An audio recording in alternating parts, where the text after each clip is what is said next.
दोस्तों स्वागत है आपका मेरे YouTube चैनल इंग्लिश बाबू पर।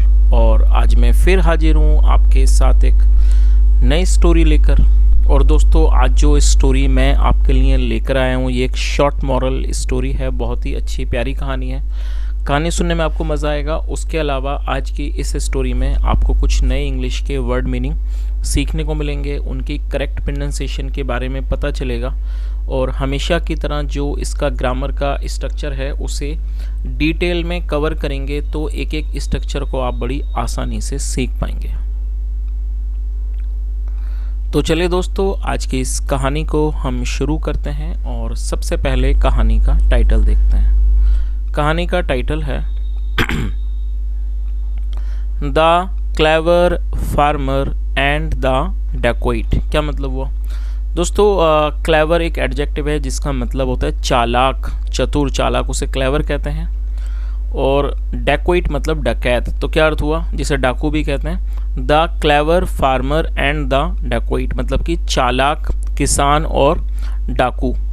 तो दोस्तों ये आज की इस कहानी का टाइटल है, शीर्षक है। और अब मैं इसे पढ़ना शुरू करता हूँ। आपसे रिक्वेस्ट है आप इसे बिल्कुल ध्यान से सुनें और यदि कहानी में आपको कुछ नया वर्ड या फिर नया स्ट्रक्चर मिले तो उसे लाइक करें, उसे नोट करें। और यदि आज की कहानी पसंद आए तो इसे लाइक ज़रूर करें। तो चलिए इसको शुरू करते हैं। One night a farmer was returning home from a cattle fair. क्या मतलब हुआ दोस्तों? ये जो वाक्य है ये पास्ट कॉन्टिन्यूअस का वाक्य है। पास्ट कॉन्टिन्यूअस का मतलब होता है जब हम पास्ट में ऐसा वाक्य बनाते हैं जहां वाक्य की टेल पर रहा था, रही थी जैसे शब्द आते हैं, इस तरह के वाक्यों को पास्ट कॉन्टिन्यूअस का वाक्य कहा जाता है, जहां पर वॉज या वर का प्रयोग हेल्पिंग वर्ब के रूप में किया जाता है। यदि हमारा सब्जेक्ट वी, यू, दे या फिर प्लूरल नाउन होता है तो हमें वर का प्रयोग करना होता है। और यदि आई, ही, शी, इट या फिर सिंगुलर नाउन होता है तो वहाँ वॉज का यूज़ किया जाता है और साथ में वर्ब की फोर्थ फॉर्म लगाई जाती है। तो क्या अर्थ हुआ? वन नाइट एक रात, आ फार्मर एक किसान, वॉज रिटर्निंग लौट रहा था, होम घर, फ्रॉम से, फ्रॉम मतलब से, फ्रॉम आ कैटल फेयर। दोस्तों कैटल का मतलब मवेशी या पशु और फेयर का मतलब होता है मेला। तो कैटल फेयर का मतलब पशु मेला। दोस्तों पशु मेला का मतलब होता है अक्सर गांव वगैरह में इस तरह के मेलों का आयोजन किया जाता है जहां पर पशुओं की बिक्री की जाती है। गाय, बैल, बकरी वगैरह जो खेती किसानी के काम में आते हैं, इस तरह के जो पशु हैं उनको खरीदा बेचा जाता है। इस तरह के मेलों को आयोजन किया जाता है, उसे ही पशु मेला कहते हैं, जिसकी इंग्लिश होती है कैटल फेयर। तो इस पूरी लाइन का क्या अर्थ निकला? One night a farmer was returning home from a cattle fair मतलब एक रात एक किसान एक पशु मेले से घर वापस आ रहा था, लौट रहा था। He bought a buffalo from there. दोस्तों ये जो वाक्य है ये पास्ट इंडेफिनिट का अफर्मेटिव वाक्य है। और जब हम पास्ट इंडेफिनिट में कोई अफर्मेटिव का वाक्य बनाते हैं तो वहाँ वर्ब की सेकंड फॉर्म का प्रयोग किया जाता है। बी यू बाय, बाय मतलब खरीदना, और सेकंड फॉर्म बॉट, BOUGHT। तो क्या अर्थ हुआ? ही बॉट उसने खरीदा, अ बफलो एक भैंस, फ्रॉम देयर वहाँ से। तो इस पूरी लाइन का क्या अर्थ हुआ? He bought a buffalo from there मतलब उसने वहाँ से एक भैंस खरीदी। आगे देखिए, as he passed through a forest a dacoit came in front of him. ये भी पास्ट का अफर्मेटिव वाक्य है जहाँ सेकंड फॉर्म लगाई गई है। दोस्तों पास थ्रू का अर्थ होता है किसी जगह से होकर गुजरना और सेकंड फॉर्म है पास्ड थ्रू। तो क्या अर्थ हुआ? एज जैसे जब, ही पास्ड थ्रू मतलब जब वह, जैसे वो पास थ्रू जंगल मतलब जैसे वो एक जंगल से होकर गुजरा। आ डकोइट केम एक डाकू आ गया, इन फ्रंट ऑफ हिम उसके सामने। तो इस पूरी लाइन का क्या अर्थ हुआ? मतलब जैसे वो जंगल से होकर गुजरा एक डाकू उसके सामने आ गया। He had a thick stick in his hand. दोस्तों ये जो वाक्य है, ये देखिए, ये जो वाक्य है ये पास्ट का पजेसिव वाक्य है। पास्ट पजेसिव का मतलब होता है जब हम पास्ट में कोई ऐसा वाक्य बनाते हैं जहां ये दिखाते हैं कि पास्ट में किसी के पास कुछ था, तो इस तरह के वाक्यों को पास्ट पजेसिव का वाक्य कहा जाता है, जहां पर हैड का प्रयोग हेल्पिंग वर्ब के रूप में किया जाता है। और दोस्तों थिक का मतलब मोटी, स्टिक मतलब लाठी। तो क्या अर्थ हुआ? He had a thick stick in his hand, in his hand मतलब अपने हाथ, मतलब उसके हाथ में एक मोटी मोटी लाठी थी। ही सैड, उसने कहा, hand over all that you have. क्या अर्थ हुआ दोस्तों? ये जो वाक्य है ये एक इम्पेरेटिव वाक्य है। इम्पेरेटिव का अर्थ होता है कोई आदेशात्मक वाक्य।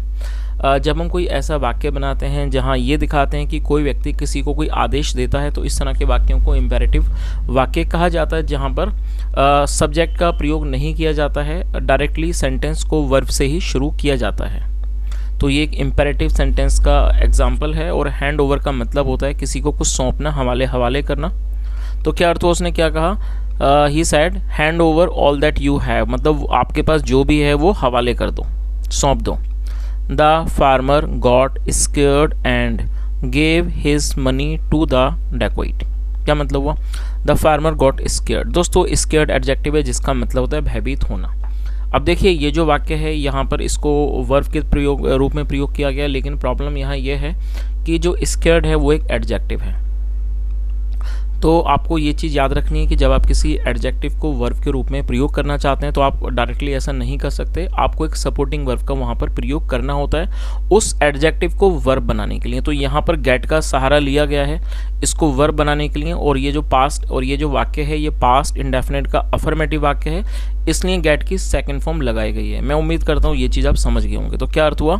The farmer got scared. तो आप इस चीज़ को याद रखें, गेट स्केयर्ड मतलब डरना, सेकंड फॉर्म गॉट स्केयर्ड। तो आप एडजेक्टिव को ही यहाँ पर गेट के माध्यम से वर्ब बना सकते हैं। तो क्या अर्थ हुआ? द फार्मर गॉट स्केयर्ड, किसान घबरा गया, किसान डर गया, या कह सकते हैं किसान भयभीत हो गया। And gave his money, his मतलब अपने, और गेव ये गिव की सेकंड फॉर्म है। एंड गेव हिज मनी, और अपने पैसे दे दिए, टू द डेकोइट डाकू। तो इस पूरी लाइन का क्या अर्थ निकला?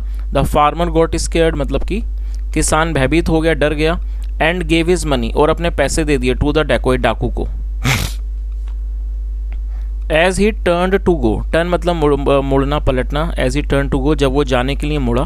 द डेकोइट सेड, डाकू ने कहा, give me the buffalo too, TOO। और दोस्तों इस टू का मतलब होता है भी, और ये भी एक इम्पेरेटिव वाक्य है। जैसे मैंने आपको ऊपर बताया था, इम्पेरेटिव मतलब जहाँ पर डायरेक्टली किसी को आदेश दिया जाता है। तो उसने क्या कहा? Give me the buffalo too, me मतलब मुझे, give me the buffalo too मतलब मुझे भैंस भी दे दो। Why are you taking it away, ये जो वाक्य है ये प्रेजेंट कॉन्टिन्यूस का इंट्रोगेटिव वाक्य है। और प्रेजेंट कॉन्टिन्यूस मतलब इस तरह के सेंटेंस जहाँ रहा है, रही है, रहे हैं वाक्यों की टेल पर आते हैं, और ये उसका इंट्रोगेटिव है। तो जब हम इंट्रोगेटिव का वाक्य बनाएंगे तो वहाँ पर इज एम आर का यूज़ हेल्पिंग ऑफ के रूप में किया जाता है। यू के साथ आर का यहाँ पर यूज़ किया गया है। और ये जो WHY, वाई का मतलब क्यों, इसका इस्तेमाल यहाँ पर इंट्रोगेटिव वर्ड के रूप में किया गया है। तो यदि आप कोई ऐसा वाक्य बनाते हैं जहाँ पर आप इंट्रोगेटिव वर्ड को भी यूज़ करते हैं तो उसे आपको सबसे पहले मेंशन करना होता है। तो क्या अर्थ हुआ? और टेक का मतलब ले जाना। तो उसने क्या कहा? Why are you taking it away, तुम इसे क्यों ले जा रहे हो। और दोस्तों यहाँ जो इट है ये बफलो के लिए यूज़ किया गया है। ये एक प्रोनाउन है। प्रोनाउन का अर्थ होता है ऐसा शब्द जो किसी नाउन के स्थान पर इस्तेमाल होता है, जिसे हिंदी में सर्वनाम कहते हैं। मैं उम्मीद करता हूँ ये ज़रूर आपने अपनी क्लास में सुना होगा सर्वनाम। तो जो प्रोनाउन है उसी को सर्वनाम कहा जाता है। और इसका काम क्या होता है? नाउन के स्थान पर हम जिस शब्द का प्रयोग करते हैं उसे प्रोनाउन कहते हैं, और हिंदी में ही उसको सर्वनाम कहा जाता है। तो यहाँ जो इट है वो भैंस के लिए प्रयोग किया गया, जिसकी हिंदी होती है बफलो। तो क्या अर्थ हुआ? Why are you taking it away, आप इसे क्यों ले जा रहे हो। The farmer handed over the buffalo, hand over मतलब सौंप देना, देना, second form handed. The farmer handed over the buffalo मतलब किसान ने हैंड ओवर कर दी द बफलोज रोप, और यहाँ बफलो के बाद एपिस्ट्रोफी एस है जिसका मतलब काकी के। जब हम किसी के साथ कुछ जोड़ना चाहते हैं नाम या व्यक्ति के साथ तो एपिस्ट्रोफी एस का यूज़ किया जाता है, और रोप का अर्थ होता है रस्सी। तो क्या अर्थ हुआ? The farmer handed over the buffalo's rope to the dacoit मतलब किसान ने भैंस की रस्सी डाकू के हवाले कर दी। और दोस्तों अब रोप का इस्तेमाल क्यों किया गया? क्योंकि पशुओं को लोग बांध के रखते हैं रस्सी वगैरह से, तो यहाँ पर इसलिए रोप का यूज़ किया गया है। आगे देखिए, देन फिर द फार्मर सैड, फिर किसान ने कहा, you have taken everything of mine. दोस्तों इस वाक्य में हैव के साथ थर्ड फॉर्म का यूज़ किया गया है। टेक मतलब लेना, थर्ड फॉर्म टेकन। ये प्रेजेंट परफेक्ट का वाक्य है। प्रेजेंट परफेक्ट मतलब वर्तमान में किसी क्रिया का पूरा होना, पाया जाना, जहाँ पर हैज़ या फिर हैव का इस्तेमाल किया जाता है हेल्पिंग ऑफ के रूप में और साथ में वर्ब की थर्ड फॉर्म लगाई जाती है। तो ये प्रेजेंट परफेक्ट का वाक्य है। तो उसने किसान ने क्या कहा, you have taken everything of mine. Mine मतलब मेरी, मतलब आपने मेरा सब कुछ ले लिया है। Can you give me your stick. और ये इंट्रोगेटिव वाक्य है। और आप इस चीज़ को भी याद रखें, जब आप कोई इंट्रोगेटिव वाक्य बनाते हैं जहाँ वाक्य की शुरुआत क्या से होती है हिंदी में, वहाँ पर हमेशा ही हेल्पिंग वर्ब को आगे रखा जाता है, उसके बाद सब्जेक्ट, फिर वर्ब की फर्स्ट, और फिर वर्ब और फिर ऑब्जेक्ट। तो इस तरह से आप इंट्रोगेटिव वाक्यों को बनाते हैं। तो उसने क्या कहा, you have taken everything of mine, आपने मेरा सब कुछ ले लिया है। Can you give me your stick, क्या आप मुझे अपनी लाठी दे सकते हो।